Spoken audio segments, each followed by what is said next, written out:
Welcome to Camnet TV Main News. I am Precious Mzea. Sakaleji, the headlines. LUBINDA not interested in PF presidency as CHISHIMBA KAMBWILI gets an endorsement. Former President Edgar Lungu apologizes to Zambians. HH claims farming will create real jobs. In international news, children in Uganda forced into gold mining amid school closure. And in sports, Red Arrows Rugby Club set for MUFULIRA 7S. Join with the main news in detail after this commercial. Are you a small to medium enterprise looking to advertise your products and services within your community and across Zambia? In these economic times, we are here to help you grow your business. Advertise with us on Camnet Market. Camnet Market is offering lower rates for prime time advertising between 06 to 18 hours every day to give your business an edge under the new normal and beyond. For more details, contact us on the following numbers: 097 975 3010 or 096 296 5883, as well as 096 244 726. You can also reach us via email on info@camnettvafrica.com. Camnet TV, not just another channel. And now the main news in detail. Property worth millions of kwacha has been lost in a house fire caused by an electrical fault in Lusaka's Minwood Ibex. Eyewitnesses state that the house belonging to a prominent businessman known as Mr. Stephen Shamenda caught fire around 05 hours but had completely burnt down by the time the fire brigade arrived. Fire Brigade Chief Fire Officer Mr. Robert Seulu, however, says the fire brigade is not slow in responding to emergencies, but states that people prefer to call the service long after a fire has started.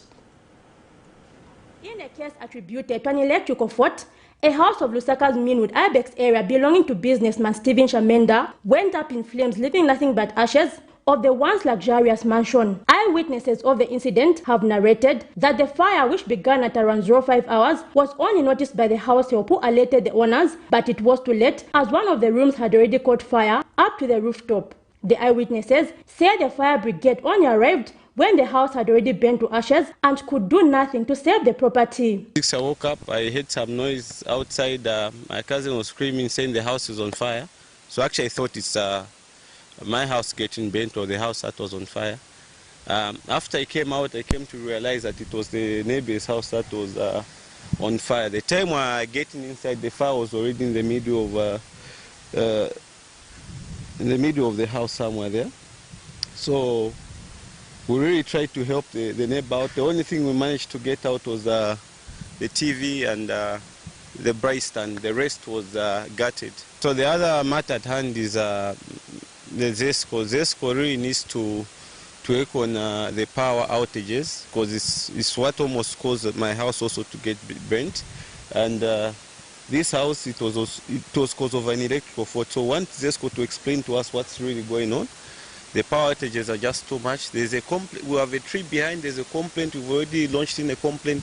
The tree is not cut. So when it rains or when the tree shakes, at times we get dim light. So we want ZESCO to really work on these issues, and we really appreciate. Around 06, around 06:30, tenzona chabe chusi. So ndepetna batatamangira kutifika chabe na nyumba yambo kupi. Ndemo ndana bambo kusakira number 5 brigade vantu. So after basta contact na 5 brigade, ndipo ndana boira 5 brigade anapeza chinyumba chitabwanji yaonongeka kudana.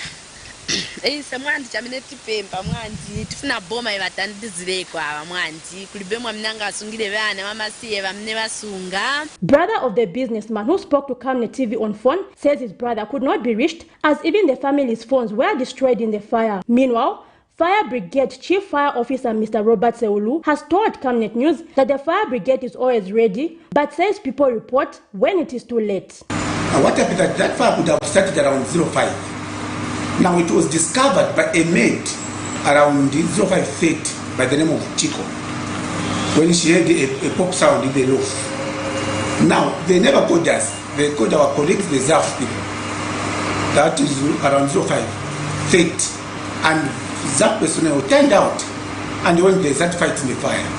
Now the fire became so intense, became so big, then the passers-by called the fire brigade. That was at 05:55, almost after 1 hour. That's when the fire brigade Lusaka was called. And we turned out. By the time the Lusaka fire brigade was reaching there, the roof had already collapsed. He says the process of building mini fire services is underway to see to it that these services are readily available to communities. Zipporah Mshala, Camnet News, Lusaka. A grade 11 pupil of Gonda Day Secondary School in Chipata district of Eastern Province has allegedly committed suicide after drinking a poisonous chemical. Rosemary Jere, 18, of Maziopa Farms in Chipata, died this morning, 28 October 2021, at the Chipata Central Hospital.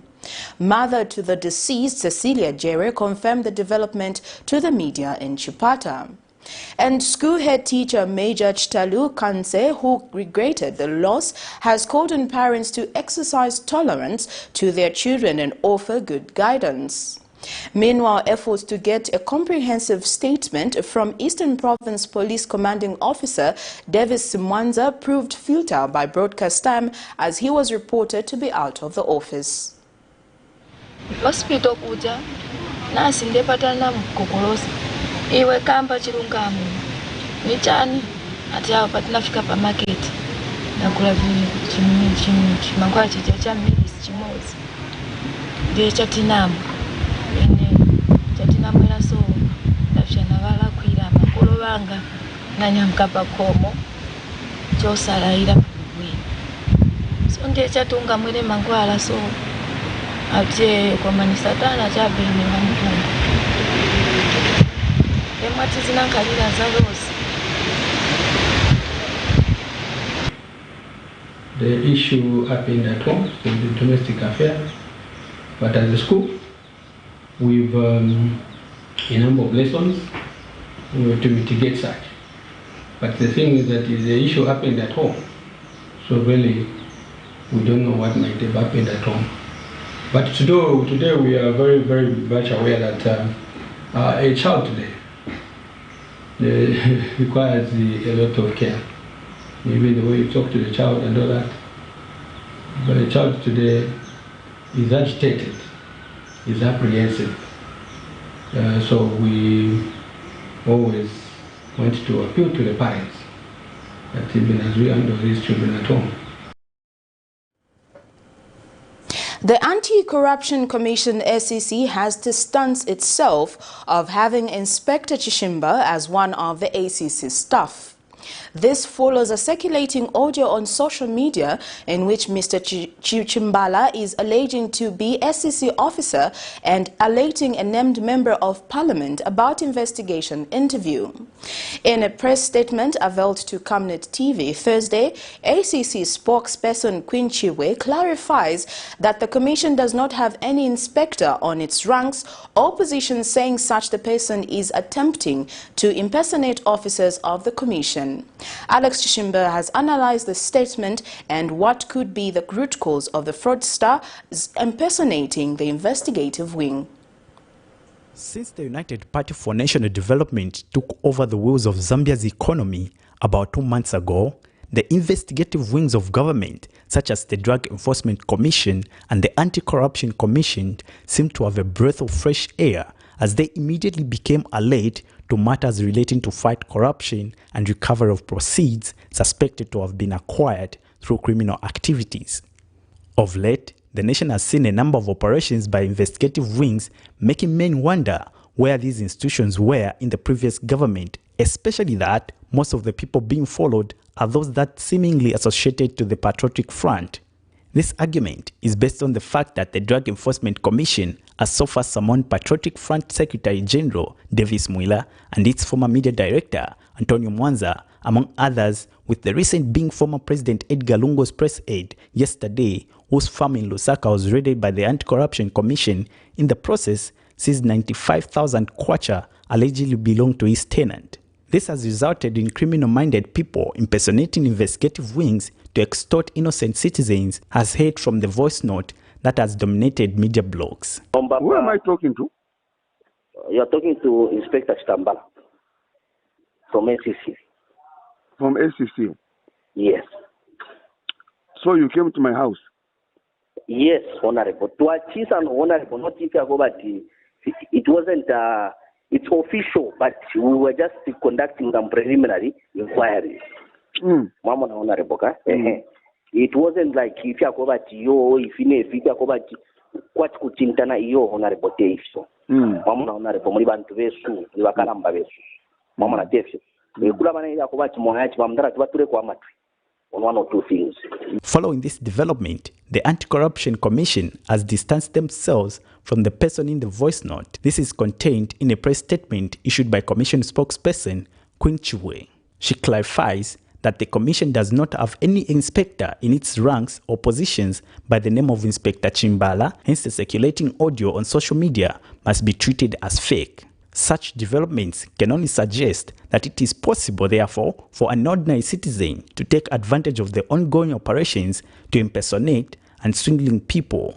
It is therefore hoped that the ACC and other investigative wings will take keen interest in such issues to avoid the worst-case scenario. Alex Shimba, Camnet News, in Lusaka. Former President Edgar Lungu says there is a need to hand over the party leadership to deserving members, saying the Patriotic Front is not for sale to the highest bidder. Mr. Lungu says there is no better way of honoring Mr. Sata than making sure that the Patriotic Front does not die. Meanwhile, the former head of state has apologized on behalf of the Patriotic Front to the people of Zambia for the wrongs they committed during their tenure. Mr. Lungu was speaking during the memorial service of the former head of state and founding father of the Patriotic Front. Michael Sata says he has done himself introspection. Michael Chilufya Sata, the former Zambian Republican president, died on the 28th of October 2014 in London, United Kingdom, at the age of 77 after suffering from undisclosed severe illness. Thursday, Zambians remembered the former head of state who was the founder of the Patriotic Front, which gave up power to the United Party for National Development, UPND. Many people feel the loss was due to the failure to live up to the aspiration of Mr. Sata, who wanted to put more money in people's pockets through reduced taxes, combat poverty, and creating employment for Zambians. 60th Zambia's Republican President Edgar Lungu officiated the memorial service at Embassy Park, where he highlighted the PF's success mostly on infrastructure development, among other sectors. Yes, we may have made mistakes in our line of duty. Yes, we have at times come short of our people's expectations. And yes, we have at times broken their trust. And for that, we can only render our sincere apologies.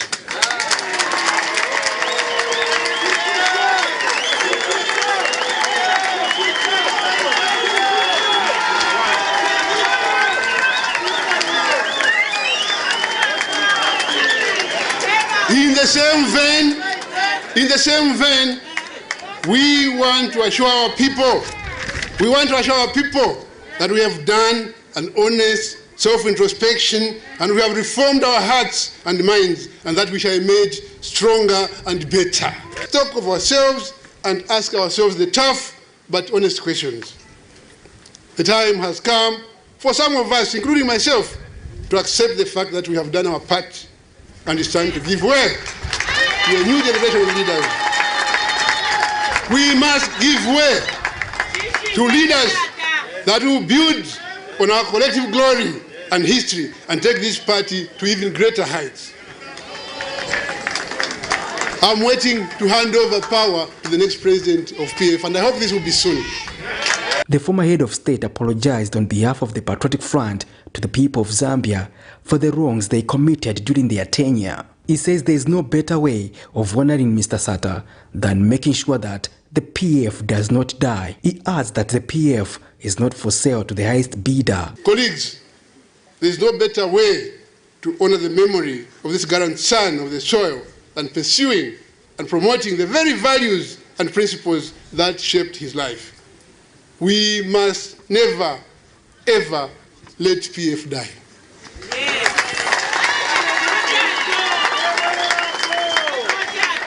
No matter the circumstances, PF must live and arise.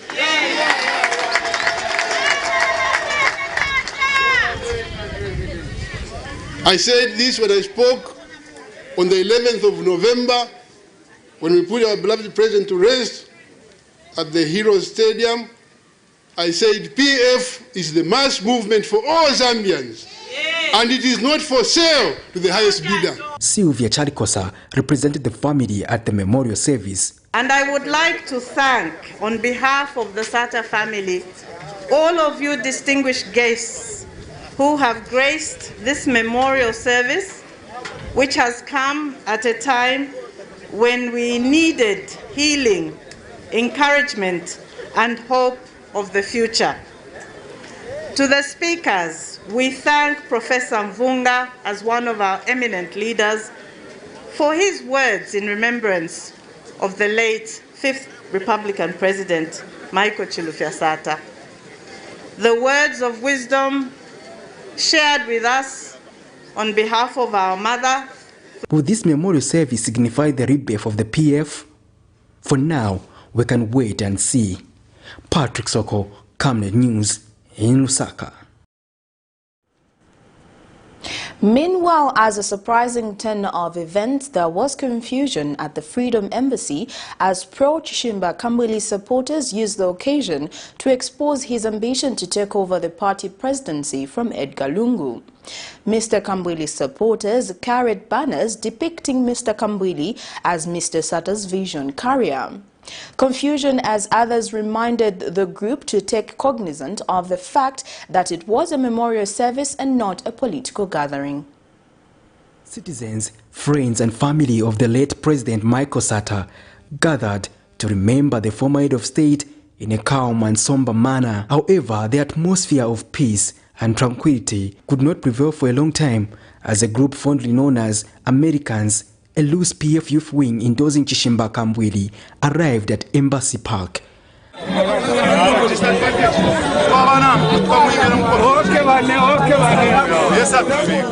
At the memorial service of the PF founder, this group used the occasion to exhibit its preferred presidential candidate who recently joined the party, which was tied with him on a series of court cases. But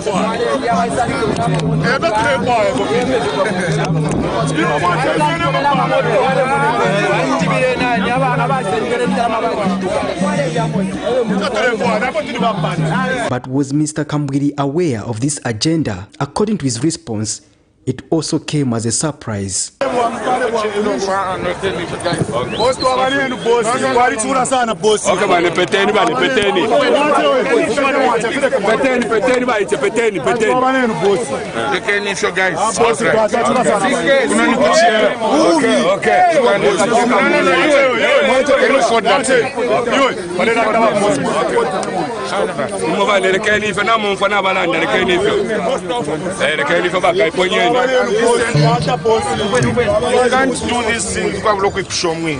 This is not right. No, but this is not right. It's not right. Don't do such things. Whoever has done this without consulting me is not right. This behavior was certainly not approved by several party officials who felt the move undermined the occasion. We have to reorganize ourselves quickly so that we go to the convention to go and elect a new president. This is what all of us are working for. And I'd like to appeal to people who are aspiring for presidency. There are some people who want to be presidents, but they're not going on the ground to organize the party. Let's organize the party first. Once we've got the structures in place, then we'll be ready to go to the convention. We cannot go to the convention if we don't have our people. So those who are aspiring to be President, please assist us to go on the ground and reorganize the party. We want to have the elections as quickly as possible so that we give the new president time to campaign between now and 2026. He will stop us to be what we are. The nation at large, apart from people in PF, people still have hope that PF will still come back to power. And apart from that, as a family, PF family, I want to assure you that the only thing we need is peace, love, and working in oneness, unity of purpose. I say this because as leaders, if we don't work we don't work as we don't work together, then we might even make this party fall apart. This endorsement comes barely days after PF National Mobilization Committee member Bizwa Mutale expressed interest to vie for the top position. It's people's choice. Who are we going with? If they have given Bizwa Mutale to lead the Patriotic Front, I will accept because the people they have called. But who has the capacity and ability to keep the boat afloat following the loss of public confidence? For now, we wait and see. Patrick Soko, Camnet News in Lusaka. In other news, President Hakainde Hichilema says the government is committed to working with stakeholders in the agriculture sector to ensuring food security and job creation. The head of state says the new administration is committed to transforming the sector from just potential to a major business sector that will facilitate economic recovery. President Hichilema was speaking when he officiated at the 115th Annual Congress for the Zambian National Farmers Union in Zambia. Meanwhile, ZNFU President CHISHIMBA is optimistic that the adequate support and collaboration among stakeholders, the sector will grow beyond limits. The Zambian government seeks to promote agriculture as a way to diversify the economy away from an over-reliance on copper. President Hakainde Hichilema says that government is committed to work with stakeholders in the agriculture sector to ensure food security and job creation. He says this when he officiated the 115th Annual Congress for Zambia National Farmers Union at Mulungoshi International Conference Center in Lusaka. Could be a disease burden, could be something else. If we live on the edges as farmers, we could be out of business. So we need to create sufficient funds, sufficient incomes to be able to withstand the shocks that come with, if you like, the risks of doing any business. Farming is no different. Farming has the potential, great potential. As I said, we're tired of the potential, the usage of the word potential. But farming should and will create jobs under this government. Working with yourselves, Mr. President, farming must and will create jobs for our people. Farming should be used, we should use farming to alleviate poverty. Meanwhile, ZNFU President CHISHIMBA is optimistic that with the adequate support from government and other stakeholders, the agriculture sector's massive growth is guaranteed. Which the new government has taken place on agriculture among the key sectors for employment generation. Our humble appeal is that as a starting point, government should work hard to depoliticize pricing of agricultural products.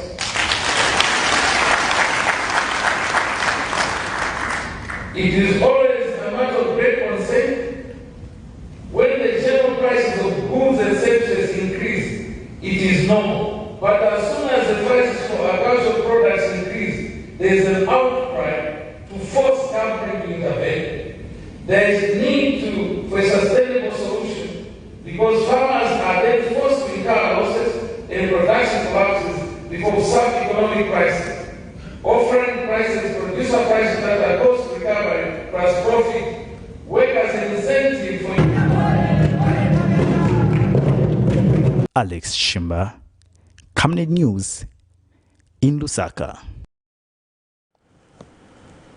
Government has reported that foot and mouth disease (FMD) has affected over 2 million cattle since its outbreak in 2018 and has spread to all provinces in the country except Luapula province.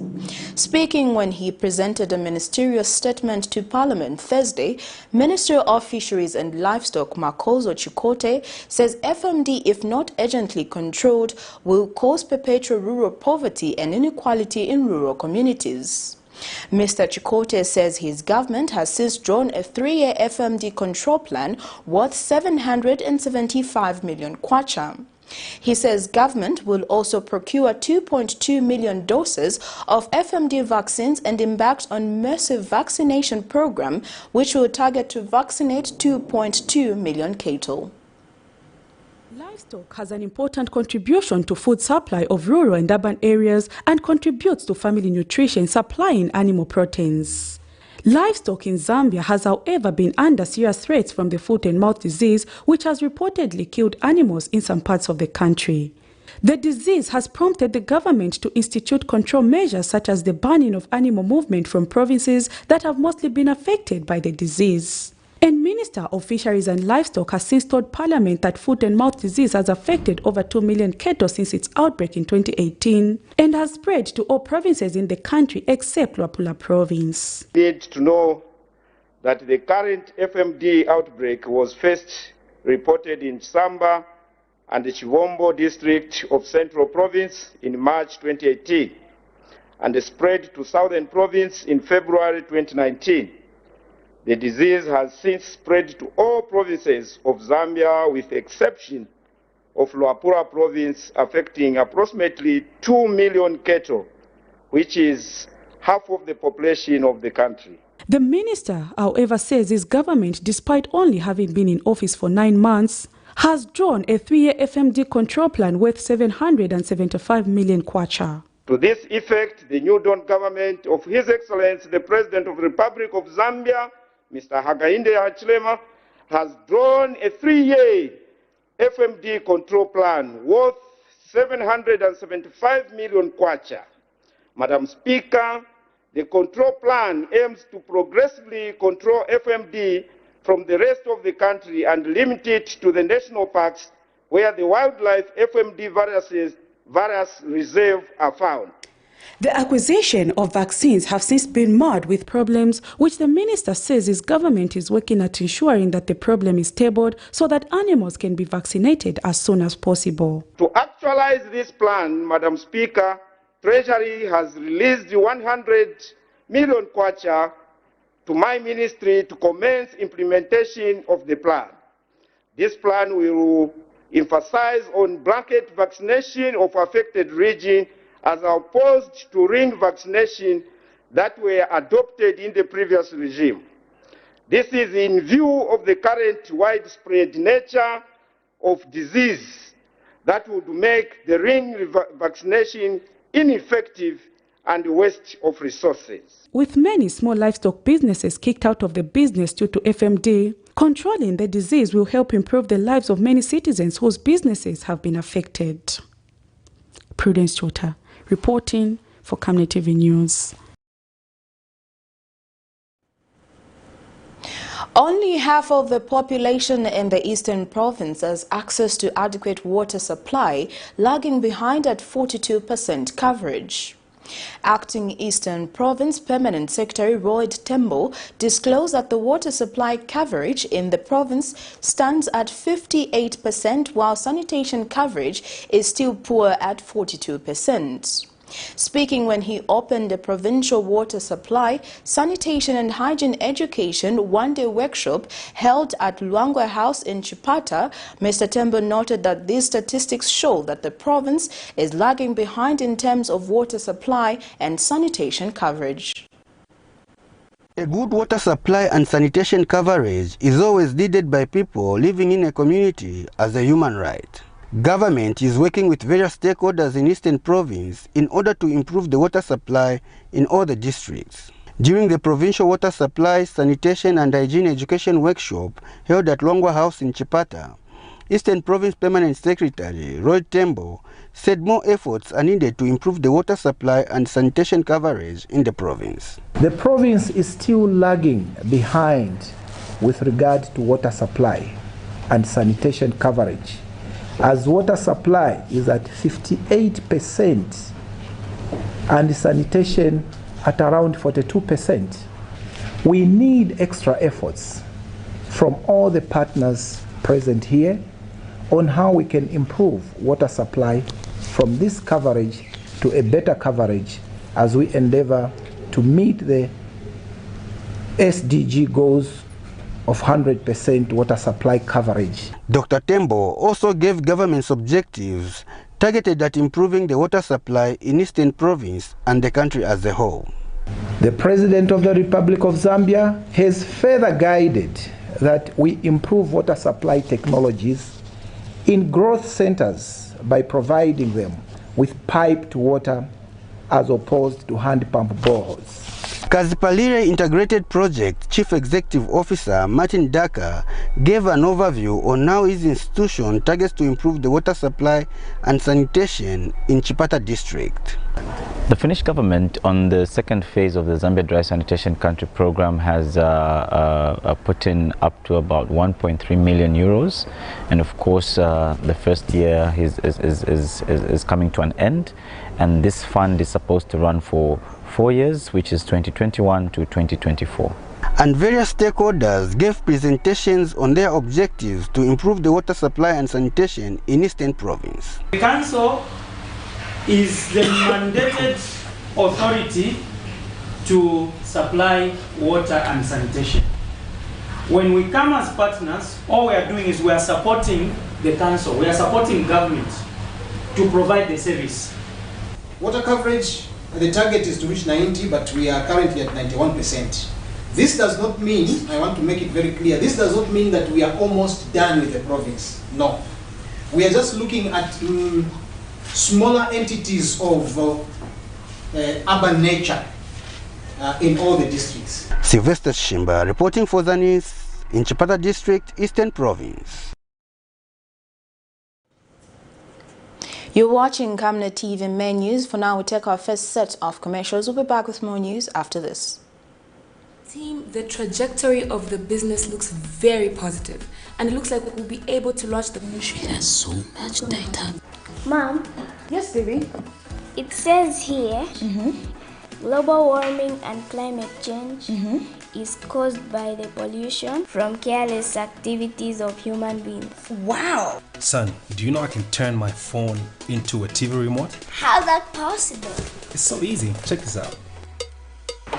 Be smart, be fast with mega data from Zamtel.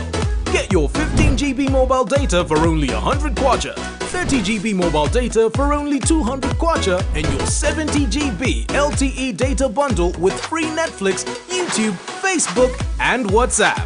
Visit our Facebook page, website, or service centers countrywide for more information. Zamtel, your digital lifestyle partner. This is the Rusitu Irrigation Project. It's a government project funded by the World Bank through IDSP. The project involved laying over 18 kilometers worth of interlinked water pipes that will supply water to the 280 hectares land for small-scale and commercial farmers in Lusitu of Chirundu district. We worked on 35 kilometers of the road network and also constructed 159 concrete water hydrants of different sizes in all 3 tiers.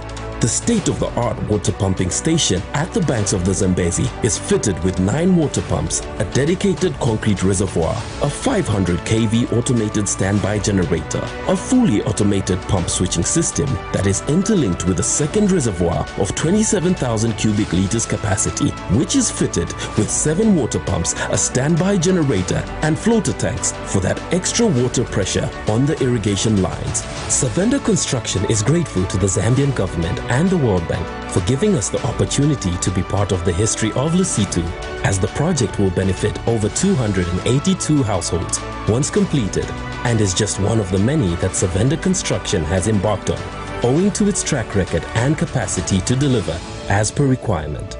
Savenda, save nations, develop Africa.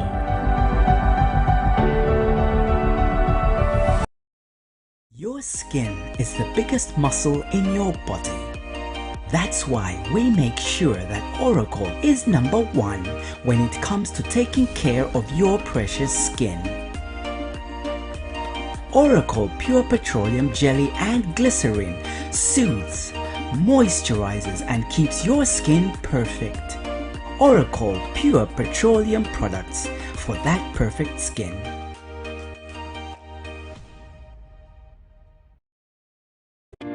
Are you a small to medium enterprise looking to advertise your products and services within your community and across Zambia? In these economic times, we are here to help you grow your business. Advertise with us on Camnet Market. Camnet Market is offering lower rates for prime time advertising between 06 to 18 hours every day to give your business an edge under the new normal and beyond. For more details, contact us on the following numbers: 097 975 3010 or 096 296 5883, as well as 096 244 726. You can also reach us via email on info@camnettvafrica.com. Camnet TV, not just another channel. Welcome back. We continue with the rest of the news.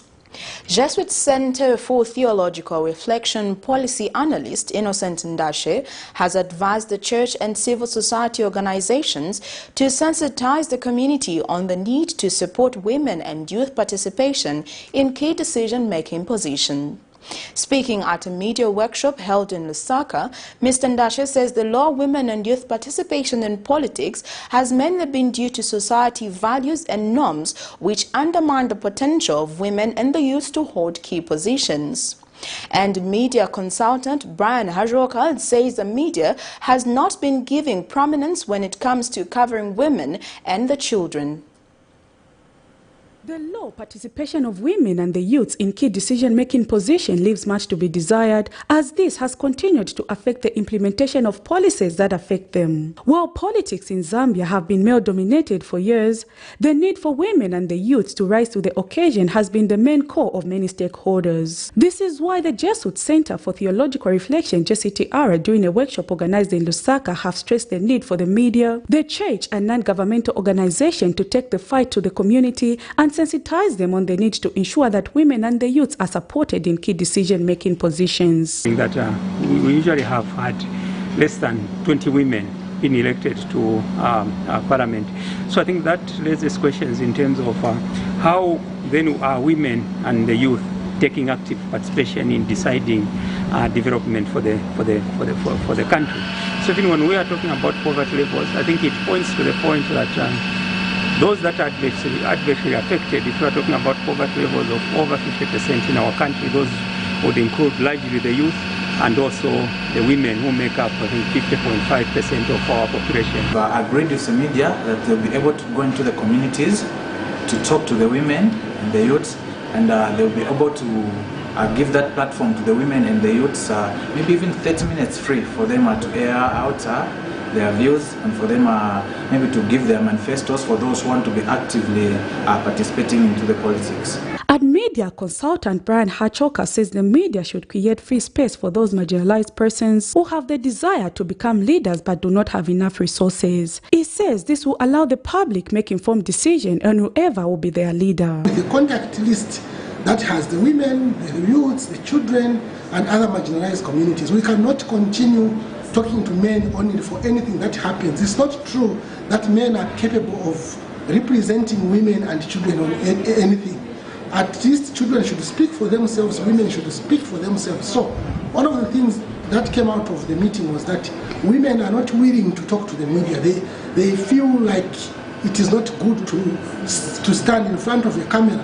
While there has been a public outcry on sidelining the youths and women in participating in key decision-making processes due to many reasons, among them society norms, values and beliefs, education is one way of penetrating the walls, hence the need for all stakeholders to get involved. Prudence Chota, reporting for Camnet TV News.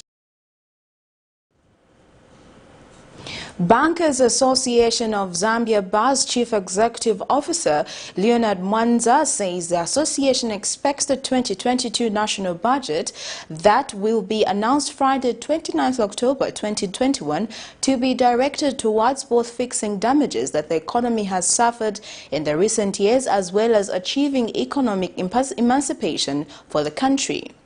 Speaking during a budget expectations dinner Wednesday evening, Mr. Mwanza says the new government has task of not leaving citizens in the dark on what plans they have to settle the country's debt, both short and long term.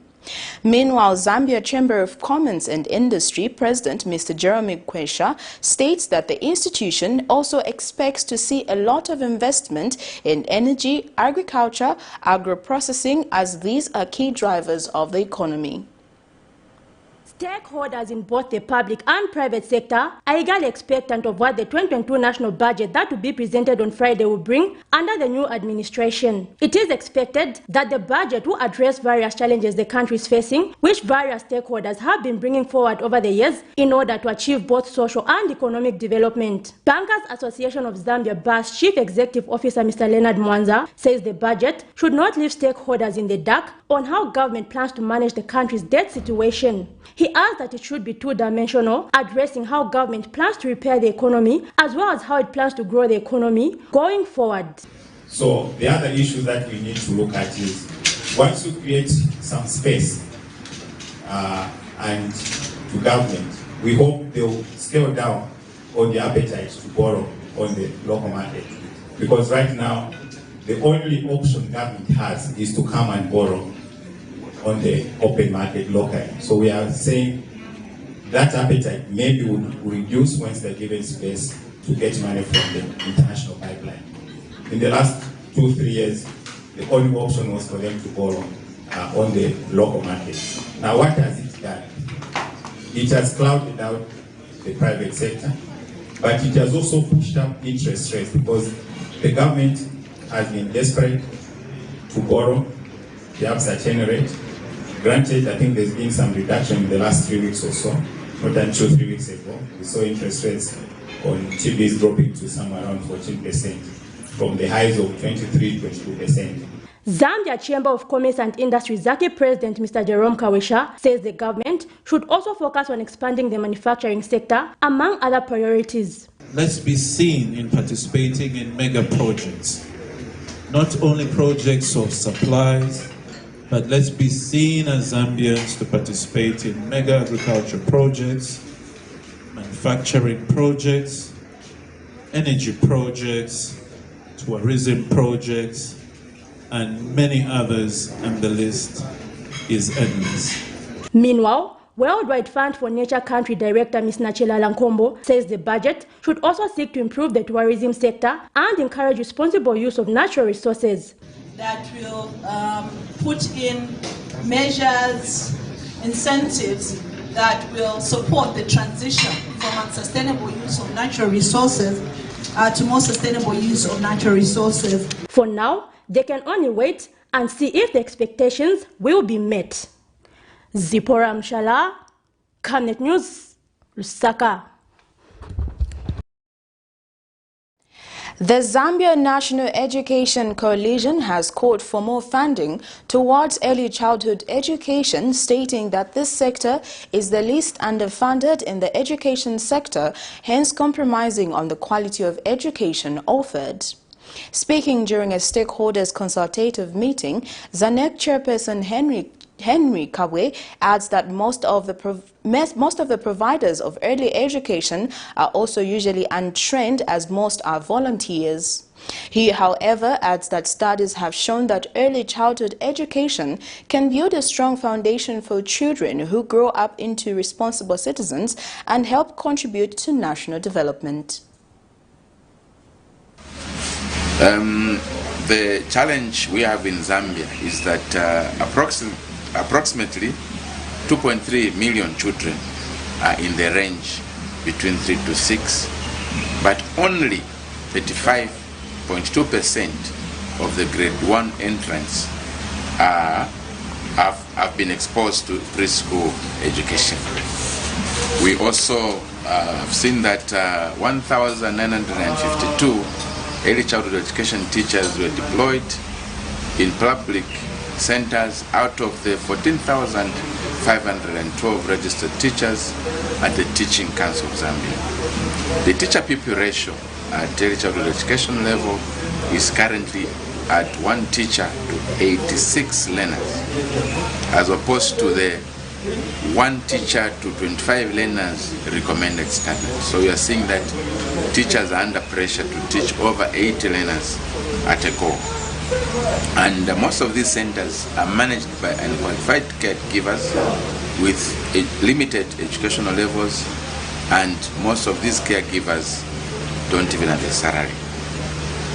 Out of the 8,537 public primary schools, only 3,997 schools have created space for early childhood education centers, and this is being implemented at a slow rate. A retired police officer, Goodson Mbewe, is expecting the government to address the plight of retirees in the 2022 national budget. Mr. Mbewe is concerned that most officers who retired from the services have not been paid their terminal benefits. Speaking in a walk-in interview with Camnet TV News, Mr. Mbewe regrets that some people have died without getting their money. He is hopeful that there will be progressive pronouncements to safeguard the plight of retirees in the national budget. Orphans within the camp. It's very, very saddening that the orphans who are in the camp, whose parents have died, they've got quality material, which some of them are university material, but they are failing to go to school. The money has been held in the offices. The established officers, they enjoy seeing the files of people in their files, in their offices. They don't act. Whenever you go there, they say there is no funding. I've stayed in the camp for 7 years, and I saved the Zambia Police Service. I should say I saved the country for 22 years. That's when my retirement came. Others have retired by state that retirement age is 65 years of age. Others have retired in that way, but many of us were retired prematurely by, like the way how I am myself. I was stricken by a stroke, and it's very sad that people who have been in this situation, they cannot be attended to. Zambia Statistical Agency Interim Statistician General Msepa Mlenga says the annual inflation rate for October 2021 has slowed down to 21.1%. Mr. Mlenga says the decrease was mainly due to price decrease in both food and non-food items. And Mr. Mlenga says the food inflation for the month of October also slowed to 28.1% from 29.6% recorded in September 2021. He says the slowdown in food inflation was due to the reduction in food items such as cereals, meats, eggs, cooking oil and onion. And the 2020 final annual gross domestic product estimates at constant 2010 prices showed that the economy contracted by 2.8%. Meanwhile, Mr. Mlenga says a trade surplus of 4.8 billion kwacha was recorded in September 2021, indicating a 20.5% increase from the August 2021 surplus of 3.9 billion kwacha. Patriotic Front member Amon Mavia has told the Lusaka Magistrate Court that allegations against him that he obtained thousands of kwacha and dollars from a Chinese are false and meant to discredit his reputation as a political figure. Mr. Mavia, who was one of the aspiring candidates for Mandevo constituency under the PF ticket, is charged with 5 counts of forgery, uttering false documents and obtaining goods by false patronesses. Opening his defense before Magistrate Tabitha Mulenga, Mr. Mavia testified that he never at any point done any transaction with Mr. Min Zheng, the man he is accused of obtaining money from. He further testified that the said allegation made him lose an opportunity to be adopted by the Patriotic Front Party. Thursday morning, the Lusaka's Magistrate Court heard defense of Patriotic Front member Amon Mavia, who is accused of having obtained thousands of kwacha in dollars from a Chinese man. Mr. Mavia, who was one of the aspiring candidates for Mandevo constituency under the Patriotic Front ticket in the past general elections, is facing 5 charges, among them forgery, uttering a false document, and obtaining goods by false pretenses. He is alleged to have forged a Zambia Forestry and Forest Industry Corporation ZAFICO acknowledgement of receipt dated August 8, 2020 and uttered it to a Mr. Minjay. He is further accused of forging a document, namely approval of lifting container by TSHL of China dated August 3, 2021 by purporting to show that it was genuinely issued and signed by the Ministry of Lands and Natural Resources. In other charges, the accused is alleged to have between July 10, 2020 and August 24, 2020 obtained more than 89,000 kwacha and 3,500 United States dollars cash from the said Chinese man by falsely pretending that he had Mukula logs and authority from ZAFICO to sell when in fact not. However, when opening his defense this morning, Mr. Mavia testified that he had only met the Chinese man once and never engaged in any business transaction with him. The accused in his testimony explained that in June last year, while addressing Patriotic Front officials in Mandevo constituency in readiness for the 2021 general elections, 2 gentlemen approached him. Among those was the complainant, the Chinese man. He testified that the Chinese man approached him with a view of doing a transaction with him. However, he told the complainant that he could not engage himself in anything because his focus was on the campaigns. He said after the complainant, who was in a company of another man named Francis Kawe, left, they never communicated. To his surprise, he was called months later by police officers at different police stations, alleging that he got the money from the complainant. He explained that he realized that he was being fought because before he could go for his adoption interviews, he was arrested. He said he was shocked and confused as he did not understand the issues which were raised about him. In his cross-examination, he insisted that he never did any transaction with the complainant. The matter comes up in December for judgment. Miriam Kaimba, reporting for Camnet TV News. Led National Democratic Congress NDC Akafumba-led functions interim Vice President Edward Mumbi's wife, Pamela Mumbi, has dragged 4 of her stepchildren to the Lusaka High Court seeking a declaration and order that the properties left by the deceased should be equally distributed in accordance with the law amongst all beneficiaries. Mrs. Mumbi has cited Chilesha Mumbi, Chanda Mumbi, Chipasha Mumbi and Kangwa Mumbi as respondents respectively. Mrs. Mumbi submitted that she was married to Mr. Mumbi since 2000 and had 2 children with him, but on the 4th of June 2020, the deceased filed for divorce, but before the court granted the application, Mr. Mumbi died and left 17 children. She explains that during her marriage to the deceased, they built their matrimonial house in Makeni area, where she also made direct financial contribution. She has submitted that her stepchildren have taken control of the said property and have stopped her from having access. We take our second set of commercials. Coming next is international and sports news.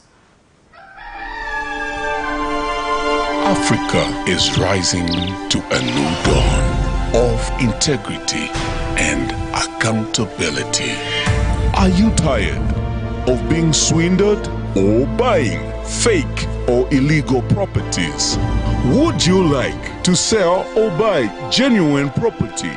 Would you like to list your property on both local and international market? Don't waste your time. Call the professionals, the SGK Properties on +260 762 166018. SGK Properties. Your business assurance is our priority.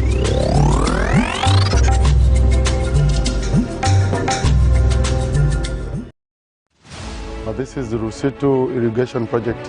It's a government project funded by the World Bank through IDSP. The project involved laying over 18 kilometers worth of interlinked water pipes that will supply water to the 280 hectares land for small-scale and commercial farmers in Lusitu of Chirundu district. We worked on 35 kilometers of the road network and also constructed 159 concrete water hydrants of different sizes in all 3 tiers. The state-of-the-art water pumping station at the banks of the Zambezi is fitted with 9 water pumps, a dedicated concrete reservoir, a 500 kV automated standby generator, a fully automated pump switching system that is interlinked with a second reservoir of 27,000 cubic liters capacity, which is fitted with 7 water pumps, a standby generator and floater tanks for that extra water pressure on the irrigation lines. Savenda Construction is grateful to the Zambian government and the World Bank for giving us the opportunity to be part of the history of Lusitu, as the project will benefit over 282 households once completed and is just one of the many that Savenda Construction has embarked on, owing to its track record and capacity to deliver as per requirement. Savenda, save nations, develop Africa.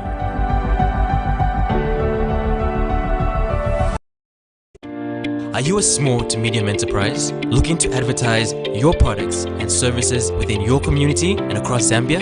In these economic times, we are here to help you grow your business. Advertise with us on Camnet Market. Camnet Market is offering lower rates for prime time advertising between 06 to 18 hours every day to give your business an edge under the new normal and beyond. For more details, contact us on the following numbers: 097 975 3010 or 096 296 5883, as well as 096 244 726.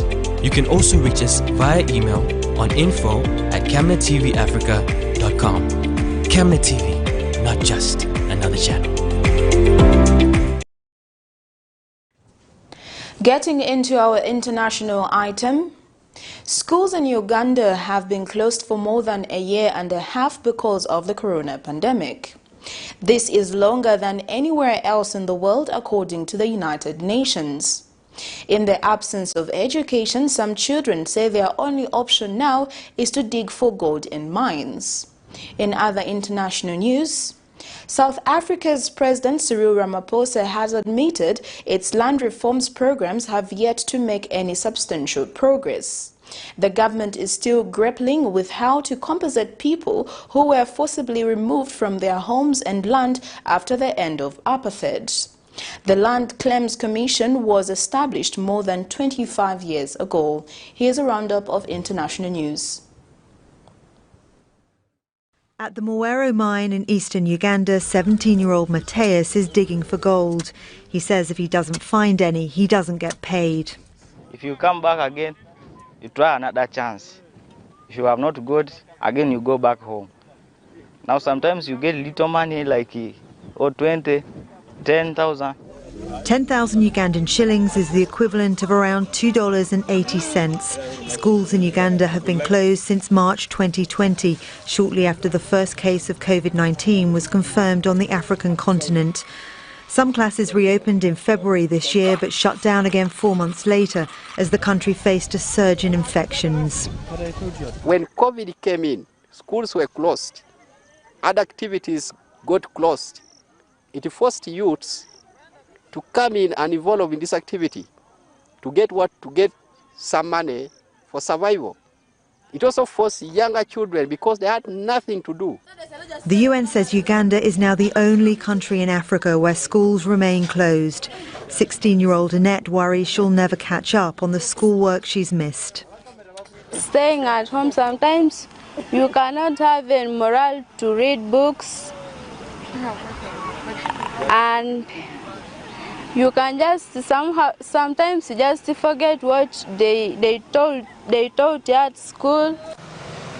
The government says they'll reopen schools when more than 5 million of the country's 44 million people are fully vaccinated. So far, only 700,000 have been. This lockdown is expected to last until early next year, which means more children in Uganda will miss out on one of the most important part of their lives, education. This Muslim cemetery in Durban isn't just hallowed ground for Wally Sheikh and the Makua community. They say the cemetery and the 18 hectares surrounding it are part of their heritage, their roots in South Africa. The apartheid government stole the Makua land when Sheikh was 6 years old. It destroyed them. You know, coming from all the colonial oppression and coming into apartheid, it was just unbelievable. 16 years ago, the Land Claims Commission declared the Makua were the rightful owners, but that ruling has had little effect. Because of homeowner opposition, a refusal to relocate, a lack of government compensation for relocation, and not enough money to develop the area. A 3-hour drive away, people living in this impoverished rural area also prevailed in their land claim case. They were forced out of what is now Shishluwe Mfaluzi Park. More than a decade ago, they agreed to collaborate with park officials, given that it's a protected area. Our wish was to be able to take part in running and developing the park. We didn't want to take back the land. That would not have benefited us. We wanted the park to employ young people in the community. Earlier this year, amid escalating anger about the lack of jobs, vandals set on fire and cut down 1 kilometer of the park's smart fence. Because of the challenges and the conditions they find themselves in. And that's what creates, the fissures between ourselves and the communities, which we are working on, which we have committees working on to make sure that we lessen the burden. This park offers hundreds of temporary seasonal jobs to unskilled workers each year. The community wants full-time employment. Park officials say they have financial constraints. Instead, they want to facilitate economic growth by encouraging other government agencies, nonprofit organizations, and the private sector to partner with and invest in the community. When the Land Claims Restitution Act was passed in 1994, it was supposed to offer hope and justice to the displaced. More than 80,000 claims have been deemed settled, but more than 26,000 remain unresolved. It's unclear how many people have actually resettled on reclaimed land. Sheikh suspects tenants on the Makua property are stalling in the hopes the remaining elders who lived through the trauma will give up. He says he'll die fighting to reclaim their stolen land. Of all the places that are suffering in Haiti today, this may be one of the deepest wells of misery. Port-au-Prince's General Hospital, where patients receive bare-bones treatment for chronic diseases, COVID infections, and traumatic injuries. This man says he was attacked by bandits with machetes. They tried to kill me, and I don't even know who it was. Compounding conditions in Haitian healthcare, a severe fuel shortage is crippling many hospitals. The public electrical grid is unreliable, so hospitals are powered by generators. Without fuel for the generators, hospitals can't operate kidney dialysis machines, ventilators, incubators for premature babies, and other equipment. When the hospital cannot provide properly because of the fuel problem, that affects other things. So, they can't provide the right services for the kids, pregnant women, and COVID patients. Many hospitals are now near the end of their supplies. Some 40 hospitals have sent a message to UNICEF saying that they may have to close immediately. Is this Is this true? What's the situation there? Will hospitals close? There are a lot of hospitals that will close because they can't find fuel, so they can't function. The majority of them are public and private. The fuel crisis is largely due to gangs that have hijacked tanker trucks and blockaded the port where fuel depots are located. Dozens of hospitals have warned that they may have to shut their doors in the coming days as a result of the fuel shortage, and that would leave thousands of people in need of medical care with no place to go. Mylène Bien-Aimé has come to the hospital bringing food and clothing for her 20-year-old nephew, who is suffering from severe diabetes. You have to buy everything for them. My nephew is a diabetic, so he needs medication, but everything is shut down. UN agencies and Haitian authorities are trying to create a sort of humanitarian corridor to get fuel to hospitals. But unless there's a breakthrough, the consequences may be dire. If the situation continues, the day will come, this weekend coming up, with hundreds of complications and deaths. In a country full of suffering, with a government that has virtually ceased to function, the prospects for these patients and many other Haitians is bleak. Rob Reynolds, Al Jazeera, Port-au-Prince. We now get into our sports item.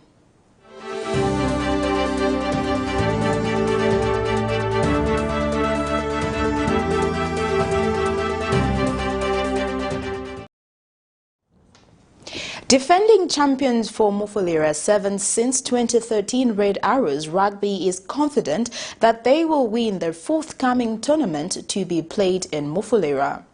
In an interview with Camnet Sports, the club head coach CHISHIMBA says all is set for the games ahead, adding that their team will depart for MUFULIRA tomorrow.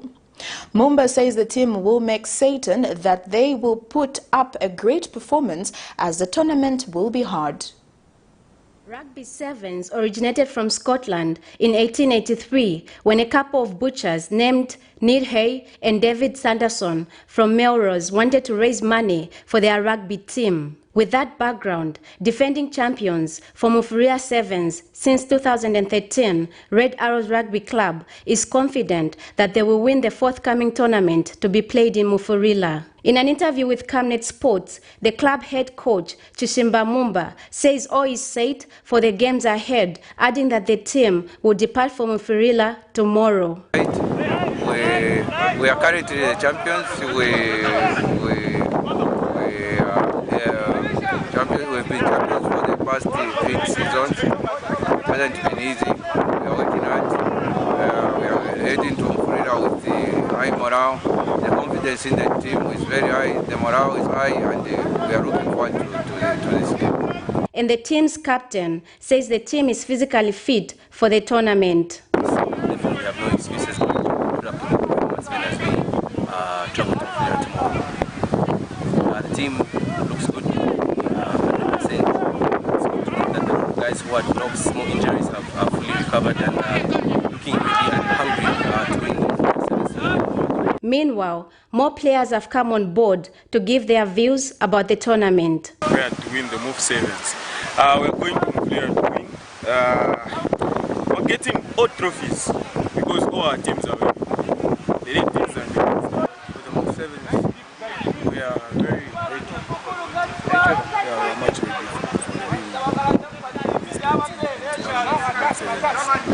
The team is ready to get that tournament.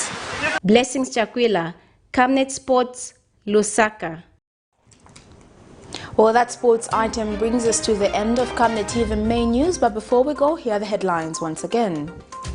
LUBINDA not interested in PF presidency as CHISHIMBA KAMBWILI gets an endorsement. Former President Edgar Lungu apologizes to Zambians. HH claims farming will create real jobs. And in international news, children in Uganda forced into gold mining amid school closure. And in sports, Red Arrows Rugby Club set for MUFULIRA 7S. Before we go, here's our Camnet verse of the day, and it's coming from 1 Peter 1 verse 24 to 25, and it reads, For all flesh is as grass, and all the glory of man as the flower of grass. The grass withereth, and the flower therefore falleth away. But the word of the Lord endureth forever, and this is the word which by the gospel is preached unto you. Thank you for joining. I'm Precious Mzea Sakaleji. Pleasant viewing.